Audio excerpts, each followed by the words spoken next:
Partiamo alla scoperta del Castello del Cataio, una piccola meraviglia. Il suo esterno sobrio non lascia trasparire per un istante il suo interno così decorato, colorato e fastoso.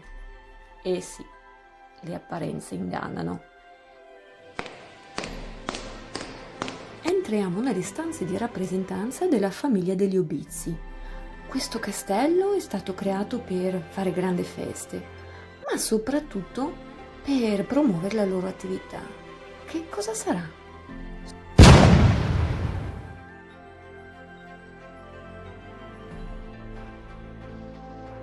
Sono mercenari. È proprio qua che le grandi sovranità europee vengono a cercare degli eserciti privati. Non vi svelo tutto. Noi ci siamo proprio innamorati del parco del castello. Si chiama Giardino delle Delizie e non a caso. Qua anche la natura racconta la sua storia.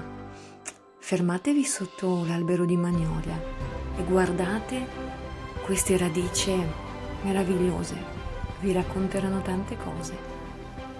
Buona visita!